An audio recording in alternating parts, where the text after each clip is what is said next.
These ethical considerations, participation was entirely voluntary. Respondents are free to decline or withdraw from their survey at any time without penalty or pressure. The next consideration was anonymity and confidentiality. To protect respondents' privacy, no identifying information, for example, names, emails, or IP addresses, were collected unless absolutely necessary. Responses were anonymized and kept confidential, ensuring that individual feedback cannot be traced back to a specific person. The next consideration is honesty and transparency. The researchers were honest about the purpose of the survey and avoided misleading participants. The next consideration was avoidance of harm. Questions were designed to avoid discomfort, offense, or distress. Even though Likert scale questions are typically low risk, it is ensured that none of the items are intrusive or biased in tone. The findings of the study is that the data gathered through the Likert scale survey, as visualized in the pie chart, reveals a strong and consistent agreement among respondents regarding the importance of customer feedback in enhancing multi-channel service performance. Out of 10 survey items, 9 received a dominant score of 5, which means strongly agree, indicating a widespread belief that customer feedback contributes meaningfully to improve service delivery, brand trust, and loyalty. Only one item received a score of 4, suggesting slight hesitancy or variation in perception, but still a generally positive response. This high concentration of top scale ratings demonstrate the respondents' strong endorsement of feedback systems and their relevance in shaping customer experience across different platforms.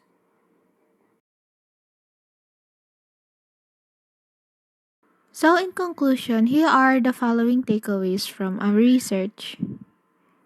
Our study confirmed that customer feedback plays a crucial role in shaping multi-channel experiences. Here's what we discovered. First is that customers strongly believe their feedback leads to real improvements, whether they're sharing it through surveys, social media, or in-store interactions. This tells us that businesses should treat feedback as a valuable resource, not just a formality. Second, when companies integrate feedback across all channels, like using app reviews to improve call center service, it builds trust and keeps customers loyal. Third, AI tools like sentient analysis and CSAT scoring aren't just buzzwords. They're essential for understanding feedback quickly and personalizing experiences in real time.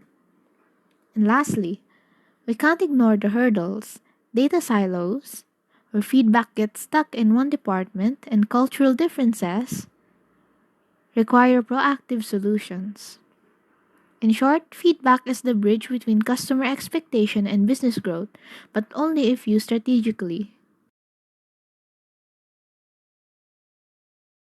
For the recommendation slide, how can businesses put these insights into action? Here are 6 practical steps. The first one is centralized feedback system. Imagine all feedback from email surveys and social media flowing into one dashboard. No more scattered data, just clear insights. Tools like Qualtrics or Zonka can help. AI for real-time analysis. Instead of waiting weeks to process feedback, AI can spot trends instantly. For example, a spike in complaints about checkout errors. We can fix it before more customers are affected. Cross-channel consistency. If customers complain about slow replies on Twitter, ensure the same issue doesn't persist on your live chat. Sync teams to share insights. Next one is close the loop. Don't just collect feedback, follow up. A simple, we fixed this issue thanks to your input builds loyalty. Cultural tailoring. In some regions, customers hesitate to criticize openly, use indirect methods. For example, would be emoji ratings to gather honest feedback. And lastly, cost effective methods. Start small. SMS surveys or in-app pop-ups are an affordable way to begin, then scale up as you see the return on investment. These aren't just theories. They're proven strategies from brands that excel at customer experience. The key is to start somewhere and iterate.